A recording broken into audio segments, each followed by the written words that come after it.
Dateline, Secrets Uncovered. It's like a bloody movie. And it is. It's just so intense and so deep. You go through all these range of emotions that you don't know, That was the first time I started to hear about my life. I could have been an entirely different person. It was a mind-boggling mystery for almost 20 years, and she was at the center. Losing you took most of the life out of me. A child who suddenly vanished. The most important thing in my life was taken from me. Just instant horror of where is she? What had happened to baby Savanna? The answer would come decades later and astonish the world. It happened so fast, I couldn't fathom what was going on. Imagine your mother, a fugitive, your father, a stranger, your home, your name, your past. Was any of it real? The first thing I felt, I just pit in my stomach. I just felt like it was my fault. A mother's crime, a father's pain. What kind of emotions did it stir up when you would see that crib? It just made me cry. A daughter forced to face the shattering truth. I was shocked and I was just terrified.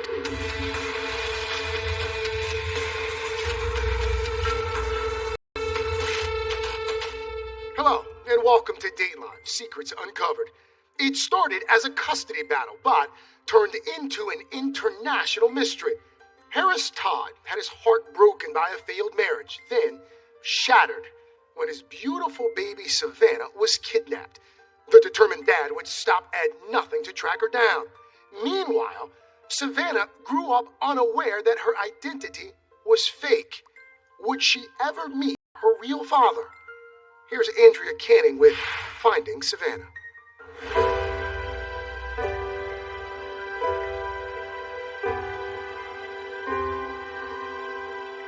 In 20-some years, will I recall how you tucked and curled against my neck and chest?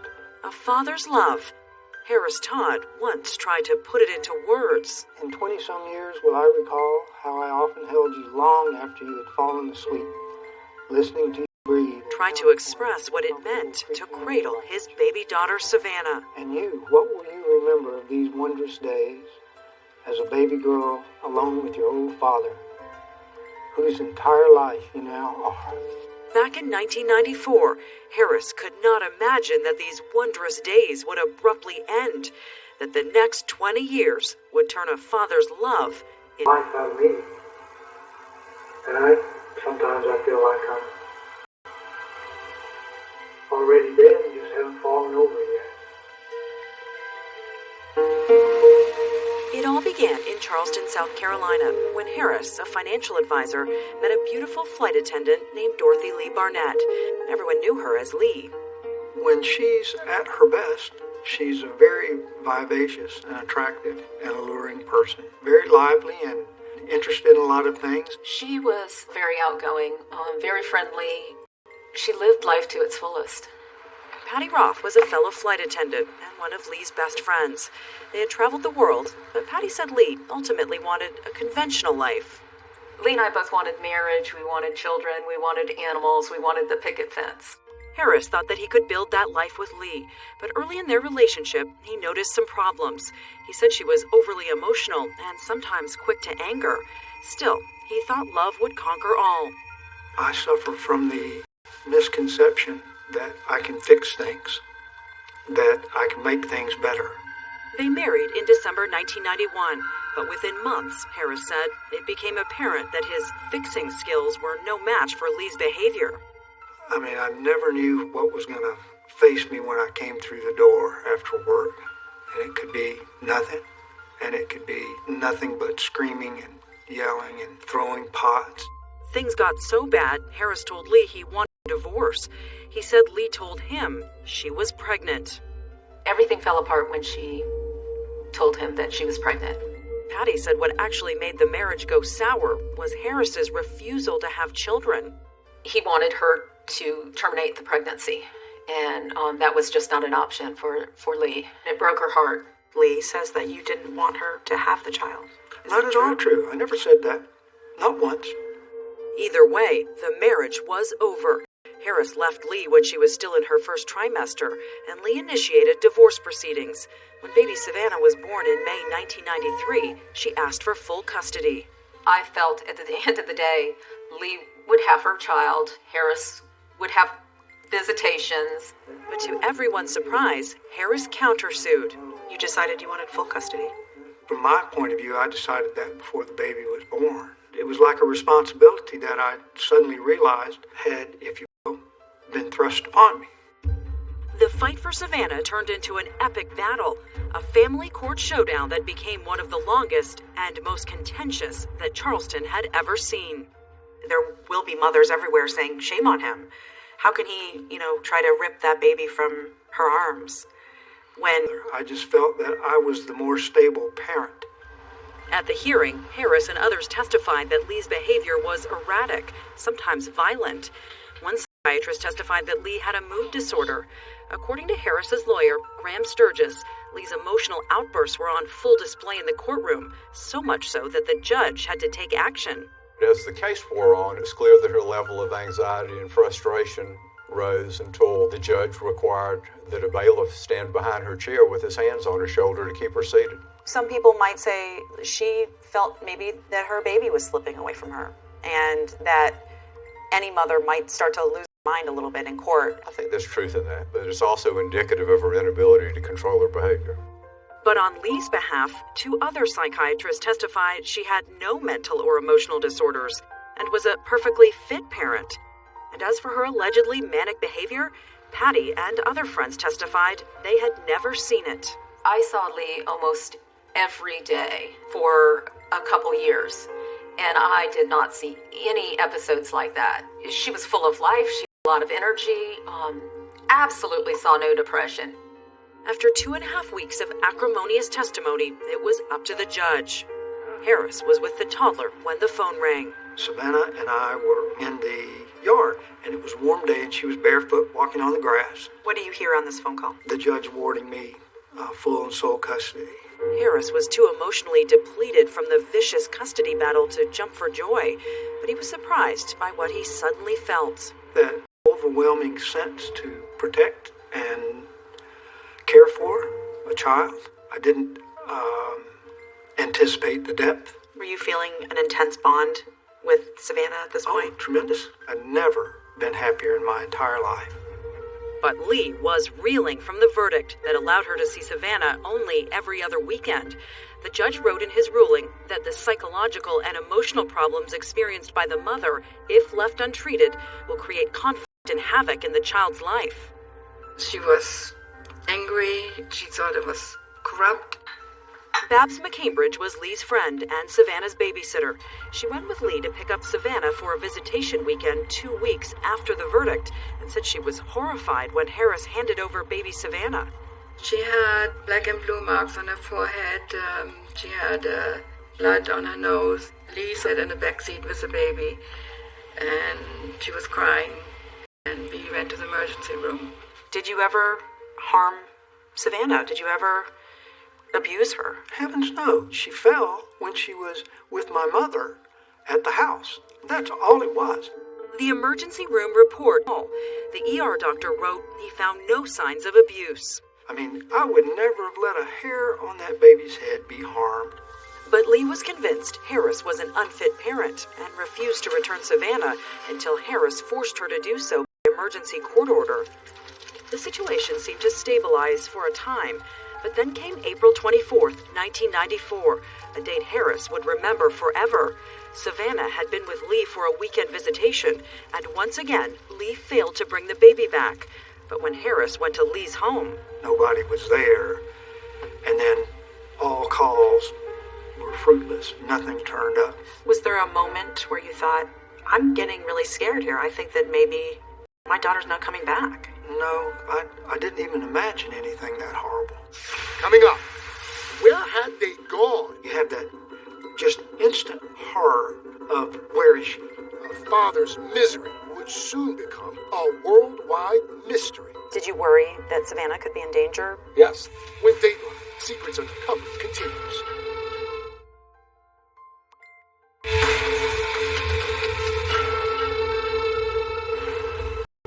Harris Todd's ex-wife Lee had failed to return their baby daughter Savanna after a weekend visitation, so he went to her house to get the baby back. But the house was not only empty, it was completely cleaned out. You have that just instant horror of where is she? Harris immediately notified all missing children's agencies, and since parental abduction of a child is a federal crime, FBI agent Chris Quick was assigned to the case. I wasn't thinking it was well thought out initially, and that, we'd have this case resolved in a week, 2 weeks. Did you worry that Savanna could be in danger? Yes. Is she this woman who's really caring for her child and going to take care of her child, or is this the woman who does harm to the child? If Lee had family or friends who had any information about her whereabouts, they didn't volunteer it. So Agent Quick put a trace on their phones. Any calls from Lee? No. The thing that trips up most people that are running from the law is not having that discipline to talk to old friends or going back to places that they're familiar with. And as this case went on, we realized that Dorothy Lee had that discipline. Quick discovered that Lee had inquired about a job in Australia or South Africa, and that her mom owned a home in the Central American country of Belize, so he put tabs on flights to those countries. They turned up nothing. Did you assume that maybe she had changed her identity? Yes, like a new license, maybe a new passport. Lee seemed to have vanished without a trace, but out of the blue, a message appeared. Savanna and I belong together. We had found out 5 days or so after the kidnapping, relatives and associates received a letter and a videotape from Dorothy Lee, and it states, "To whom it may concern. I recently lost custody to my beautiful 9.5-month-old nursing baby. This happened because of a truly evil person, B. Harris Todd, and a totally corrupt family court system." Now, Agent Quick knew this child abduction was not a spur-of-the-moment decision. Lee had a well-thought-out plan. I promise and swear on my life that I will continue to take care of my daughter. I will keep her safe. I will never allow anybody to harm her again. I mean, that was an attempt to embarrass and destroy me, but it's not surprising. She's building a case for whatever else to justify what she did. I just hope you know that I love you. Though he had nowhere to send it, Harris made his own home video, a message to Savanna. I just hope you're safe and clean and healthy out there, wherever you are. It took a lot out of Harris to shoot that video in Savanna's room. Every morning I would come in and wake her up, feed her, dress her, and we'd head off. And, I couldn't bear to see the crib empty. What kind of emotions did it stir up when you would see that crib? Mostly tears. It just make me cry. So I left I'd keep the door closed, and when I walked down the hall, I just touched the door. That was about all I could do. But Harris also began to take action. He wrote to John Walsh of America's Most Wanted, who recorded a public service announcement for him. I'm John Walsh. 1-year-old Savanna Lee Barnett is missing from Isle of Palm, South Carolina. And he appeared on Unsolved Mysteries, which dedicated an entire segment to his case. Harris's TV appearances generated hundreds of leads. Those leads came from everywhere, anywhere from California, Georgia, Alabama. We would follow those up and try to determine if that was Dorothy Lee or the child. Nothing panned out. April 24th, 1996. He's gone 2 years now, which is unimaginable. I don't know how old you'll be. When you see this, if you ever see this, I'll be here for you. Whenever you do come back. Then, finally, 4 years into his search, Harris thought that moment had arrived. Someone had seen a little blonde-haired girl, about 5 years old, walk into a grocery store in Mexico. The woman who called in was there when... Mexico? Private detectives are on the case, and the father's hope soars. Coming up. The lady said that, yes, the little girl comes in here by herself because her mother has bad headaches and doesn't come out sometimes for days. Did that sound like Lee to you? It did, yes. Had mother and daughter been found? When Dateline, Secrets Uncovered, continues.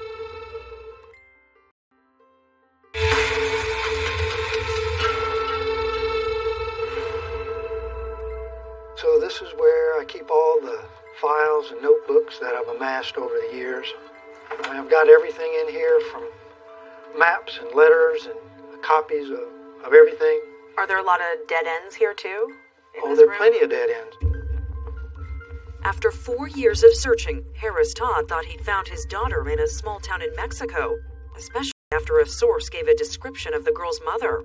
The lady said that, yes, the little girl comes in here by herself all the time to play games or whatever because her mother has bad headaches and doesn't come out sometimes for days. Did that sound like Lee to you? It did, yes. Mm-hmm. Harris hired private detectives to check out the lead. What was the report you got from the detectives? They found absolutely nothing.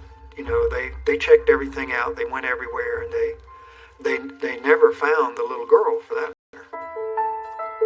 Perhaps Lee and Savanna had been there and left, or maybe it wasn't them at all. Either way, it was another dead end.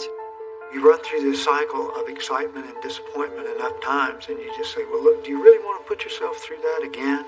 Because there's a wealth of pain associated with this, and I can only dip into it so often and survive. How much do you think you've spent on your search? I spent everything I had and everything I could borrow. Graham Sturgis, my attorney, told me that I better quit spending enough money or there wouldn't be anything for her to come back to.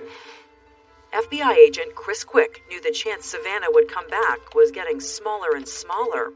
You were kind of grasping for straws. To some extent. You're right. Must have felt cold. Oh, yeah, definitely. Definitely. After the 3 or 4 years, it's considered a cold case. Harris tried to move on, tried to fill that gaping hole in his life. One thing that helped, he said, was his niece, who was just 3 years younger than Savanna. I spent an awful lot of time with her, from a very early age. I did homework with her every day, would walk her to school, pick her up from school. Did you think to yourself, I should have been doing this with my daughter? Yeah, I thought about it. You know, you go see your child in the Thanksgiving play. You see them singing the Christmas time. Time marched on. Harris continued working as a financial advisor at Merrill Lynch. He had a few relationships, but he never remarried. After 10 years, the FBI assigned a new agent, Ed Klimas, to the case, but nothing new turned up. I believe that the chances of success for this case were probably very slim at that point. That they had disappeared to a foreign country that we would never be able to locate them. About the only thing that changed were the images on the missing persons posters. From the baby Harris had loved, to a computer-simulated image of a teen he barely recognized. If I die before I wake from this nightmare... He'd stopped filming his messages to Savanna long ago, but he wrote one last poem. And please do keep an eye out across the fields. Watch the end of the long driveway. Someday my daughter will be there asking for me. Had you given up? No, but one has to face reality. You just say, well, look, here it is. She's 16, she's 17, she's 18, and you don't know where she is, so... Perhaps the only sign that Harris had not abandoned all hope was Savanna's room. It stood just as she had left it almost 18 years before. And then you get an email, totally out of the blue. I did. What did it say? It said, essentially, I have information about your daughter. But again, I learned to temper my expectations over the years because the well had long since gone dry. And so all of a sudden the bucket goes down again, and this time it comes up, and there's water in it. Coming up. Were you just floored? Completely floored. That mysterious email. Turns out someone else had been doing some detective work too. They tracked you down. They told me, we feel like you have a right to know your daughter. When Dateline, Secrets Uncovered continues.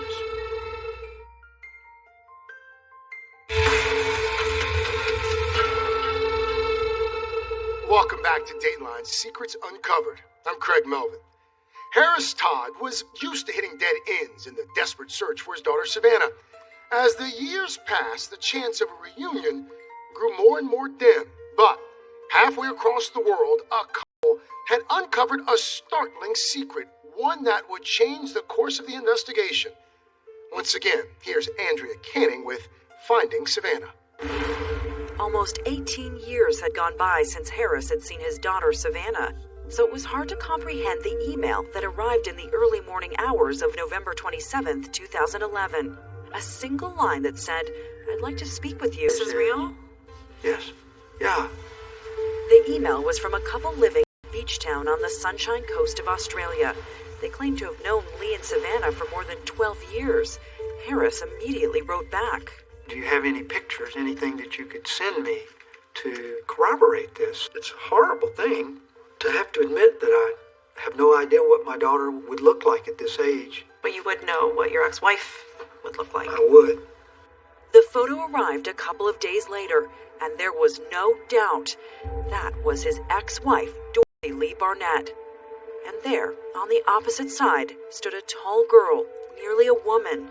Would that be Savanna on the left? Harris asked. Hi, Harris, the couple wrote. That beautiful girl on the left is indeed your daughter, Savanna. Were you just floored? Completely floored. You know, how wonderful is it to have a picture of your grown daughter? To just see, how pretty she is. And she had a big smile. I could recognize my smile in her smile. I would just be staring at that photo constantly. I was at a loss for a while. I had to refrain from looking at it very much because it was just too much after all these years. The couple told Harris they had met his ex-wife and daughter in 1999. They knew them as Alex and Samantha. Lee was married to a South African named Juan Geldenhuis, with whom she had a son. Although Lee never spoke about her past, the couple had long suspected that Savanna was not Juan's biological daughter. What did the couple tell you about how they had discovered this secret? I think it was a gradual process on their part. The couple told Harris Lee and her husband divorced in 2008, and that recently they themselves had had a falling out with her. They had always wanted to know more about their friend's mysterious past, so they decided to do some investigating of their own. Lee had once mentioned that she had a home in Belize. Armed with that, Savanna's birth date, and other tidbits of information picked up over the years, they searched the internet and discovered Lee's secret. They're real detectives. I think so. They figured it out. They tracked you down. And then, essentially knowing the wrath that they would face if my ex-wife ever found out that they did it, they went ahead anyway. They told me, "We feel like you have a right to know your daughter." Harris gave the couple's information to FBI agent Ed Klimas, and now that they knew Lee's alias, the FBI was finally able to figure out how she had left the U.S. without being detected. She had set her abduction plan in motion by getting a fake birth certificate about 2 months before taking Savanna. Dorothy Lee Barnett goes to become a fictitious person named Alexandria Maria Canton. She went to Texas to obtain a passport. Well, what we learned was she had left the United States, went to Malaysia, and then from Malaysia went to South Africa, where she met Geldenhuis. From there, in 1999, she moved to Botswana. In 2003, she moved up to New Zealand, and then after a couple of years, she moved to Australia. An 18-year-old mystery solved. In the movies, on TV, they find the person and they rush out to make the arrest. Story's over. Did that happen in this case? No.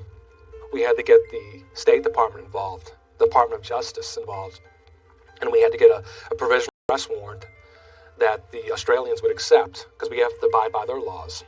Harris wanted to fly to Australia right away, but the FBI asked him to let bureaucracy take its course. Harris had waited 18 years. He figured he could wait a bit more. I think some people, though, may say that a real father would have gotten on that plane the moment he found out about where his daughter was. If I'd showed up in Australia without any backup and run into my ex-wife or my daughter, I would have had no legal backing at that point. They could have caused, an altercation. You could have gotten in trouble with the local authorities. Alexandria and Samantha Geldenhuis could have fled, and then we'd be back to square one.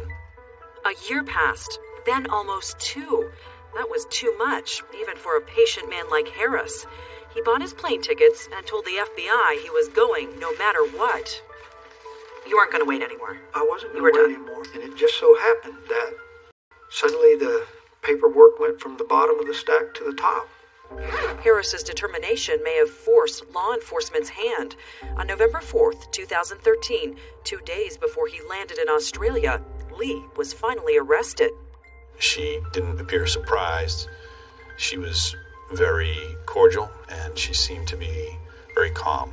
So she expressed a willingness to talk to us. Lee also asked if she could make a phone call to Savanna. Coming up, an astonishing moment of truth for Savanna. The first thing that popped into my head, I said, does that mean Dad isn't my dad? And for her father. I kept thinking that, okay, I'll get to see her. When Dateline Secrets Uncovered continues.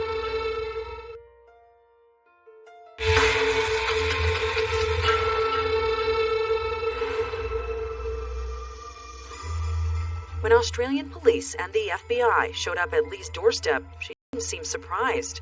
But her 20-year-old daughter was about to receive the shock of her life. I couldn't fathom what was going on. It happened so fast, but, it keeps replaying in my mind. Savanna, or Samantha, Mom was on the line. She talked about that moment of truth with Australia's 7 network. And Brad said she's crying. And it's not like Mom to cry. I mean, she's a very strong woman. So she said, look, I'm being arrested. And of course I went, oh my goodness, I've never expected out of anyone in the world my mom would have done anything. There was a brief conversation about how she was married previously in America and she conceived me with him. And then something became unsafe and she just took me and ran. So the first thing that popped into my head, I said, does that mean Dad isn't my dad? As far back as Savanna could remember, Juan Geldenhuis had always been by her side. She believed he was her biological dad, something Lee kept reinforcing. Mom would relate things, like you sleep like your dad or, you look like your dad. So I've always grown up with that. But tragedy struck in 2011 when Juan, by then divorced from Lee, fell sick with cancer. The man Savanna thought was her dad died just a week before Lee was arrested. He fought very long and very hard, but it was inevitable. But I'm happy because the last words I said to him was, I love you, and the same with him. Savannah said she had barely begun to mourn her father's death when the news came that she was someone else's daughter. I've never heard Harris Todd, I've never heard Savanna. I found out that I was biologically related to him and that he'd been helping the authorities to find my mom and I. Imagine finding out that your mom was an international fugitive wanted by the FBI. Imagine realizing that you were living a life you were not meant to live. And Savanna said it was a good life. I grew up in mainly Cape Town, South Africa, and that was just great. We used to go down to a beach in Cape Town and just spend family. Mum was very into going to the beach and having fun there. She remembered going to game reserves in Botswana and competing in swim races in New Zealand. I had a lot of friends, I had animals, I was educated, I had dancing, did piano. I had a mum, I had a dad, I had a brother, I had a house, and I was given everything they possibly could afford. It was normal. It was so normal. So normal, as Savanna now discovered, so different from the chaos of her first year as a baby back in Charleston.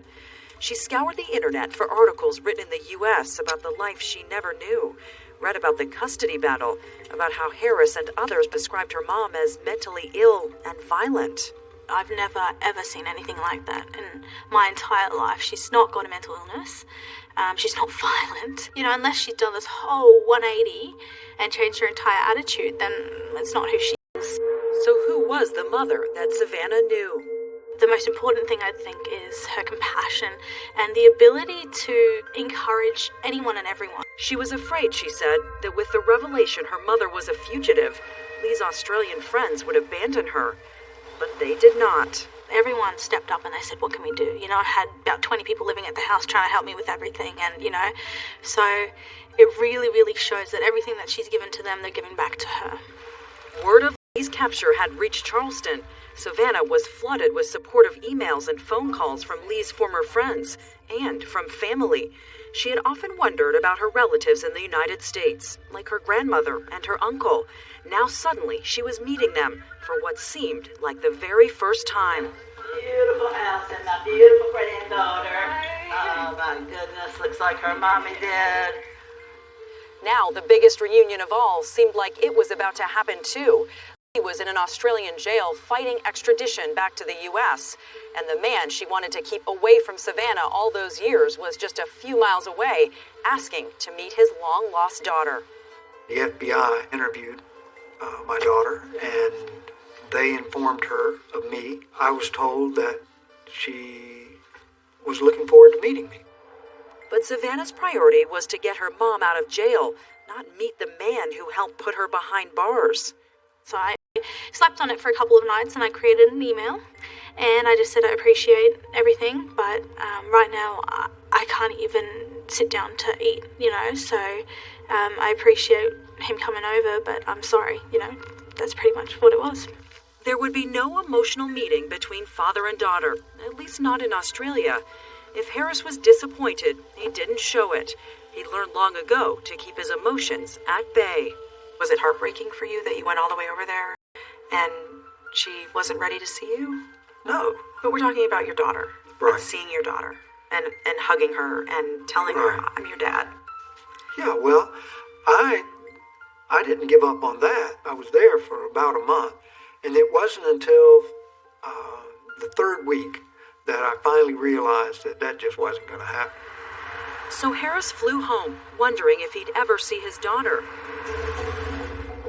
After 9 months in an Australian jail, Lee was extradited and flown back to Charleston to face 3 federal counts of international parental kidnapping and passport fraud. And hot on her heels, Savanna, returning to the city of her birth, going home to defend the mother who raised her, and perhaps to meet the father she never knew. Emotionally, I think that it's a decision I will make when I'm ready. Coming up, at last. I need to see for my own eyes what kind of person he is. A moment, 20 years in the making. When she came to the door, Dateline, Secrets Uncovered continues.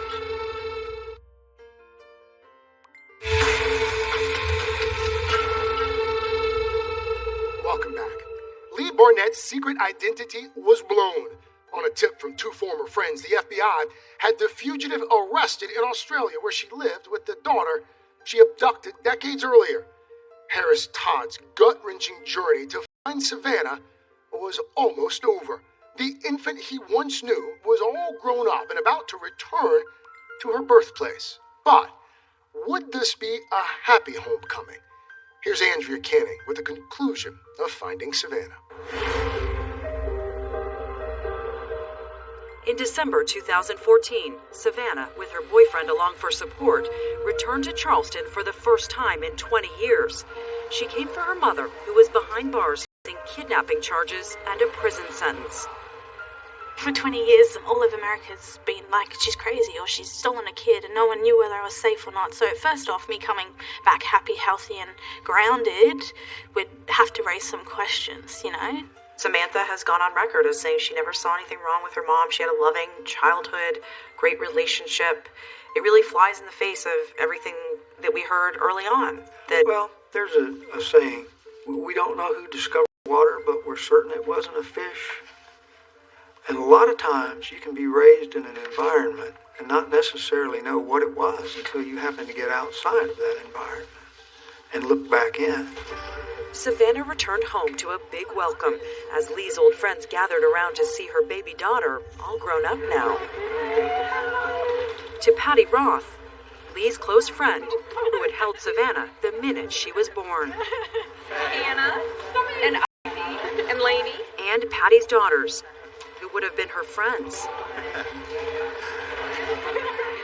And to Charleston, the beautiful city that could have been Savanna's home. If life hadn't taken such a turn that ultimately led here, the Charleston jail where her mom was awaiting trial. We don't know what's going to happen. I'm looking forward to going to trial, to be honest. I think we're going to give it all we got, and that's all we can really say, right? It is. And We can only hope. she said to me, I've done this all for you and I've succeeded. She doesn't care what happens to her. Lee's defense for what she did had not changed from the allegations she had made 20 years before, namely that Harris had abused Savanna, that time when she picked her up with the bloody nose. Lead prosecutor Nathan Williams said he reinvestigated the incident, but like the original think a second opinion was needed. The defendant in this case got a second opinion from their pediatrician who said the same thing. And so there was this indication that she was looking for an answer that wasn't there. Not only that, Williams' investigation revealed that Lee had started to plan her escape even before she accused Harris of harming baby Savanna. So we know contemporaneously with this allegation of abuse that was unfounded, she was also getting false documents, false driver's licenses, false passports, and setting the table to flee the country with her child.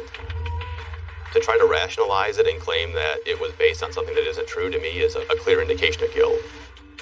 Dateline asked Lee for an interview, but she declined. In the end, she pleaded guilty to all the charges against her. Savanna spoke at the sentencing. She began by giving her name. I didn't know which one to give, so I gave all of them. And I said Samantha Morgan Gelden Heiss, and I said Savanna Lee Todd, or Savanna Lee Barnett, Savanna Catherine Todd. And I spoke the truth, I spoke from the heart, and I remember saying that she gave me every opportunity, and she's given me the most incredible life. The judge sentenced Lee to 21 months in prison. What did you think should be the punishment for Lee? Over a third of my life was essentially taken from me. The most important thing in my life, even if my daughter disagrees with it, I think her mother deserved to spend more time in jail for what she did, if for nothing else than a warning to any other abductive parent. There's been a lot of claims of revenge, that you put on this facade of trying to find your daughter when it was really about finding Lee and making sure she paid. No, I'm not seeking revenge. Not seeking revenge. All I wanted was my daughter, that's all. I love my daughter, and unfortunately my ex-wife took her. And it's not revenge to want my daughter back. The daughter Harris lost years ago had been in Charleston for several weeks, seemingly meeting everyone who played a role in her past except him. But then, a little after Christmas 2014, he got the email he'd been longing for. Savanna wanted to meet. How are you feeling? Just one rule, she said. No talk about her mother or the case, and no photos. I'm not going to be ditching my mom by any means, but I wouldn't expect them to ever see each other again. But I need to have a mature adult relationship and see in my own eyes, and gauge myself what kind of person he is. Harris happily agreed. And a few days later, here they were, father and daughter, face to face on the doorstep of the house that once was Savanna's home. When she came to the door, I did a hand out, and she said, "No, I want a hug." That must have felt so good when she said that. She felt great. Harris led Savanna to what was once her bedroom, with its little wooden crib and baby toys. A place where time had stood still, until now. To be honest, I was trying to make sure that I didn't fall apart. I didn't want to just stand there and cry or anything like that. Here's a daughter who remembers nothing about her father. Here's a father who remembers everything about his daughter and has longed for her for years and years. Well, it's very hard to put those two things together. It's like two different worlds coming together. And, life is not like a Hallmark movie. It was natural. No, there was no uncomfortable, there was no awkwardness, there was nothing. I think that I'm a natural born speaker, and it seemed to be that he is too. I learned very much a lot about him and my family on his side, and it was very pleasant. Lee was released from prison in May of 2015 and spent 2 years of probation in the Charleston area. As a convicted felon, she may never be allowed back into Australia. But Savanna returned there, to the place she calls home, to continue her college studies. After her visit, Savanna and her father didn't keep up communication. But if there's anything that Harris has learned over his decades-long search, is that there is always hope. My daughter's her own person now. She can make her own decisions. And whether my daughter wants to contact me or not, she knows where I am, and she knows I want to hear from her, whatever happens. And that's all for this edition of Dateline Secrets Uncovered. I'm Craig Melvin. Thank you for watching.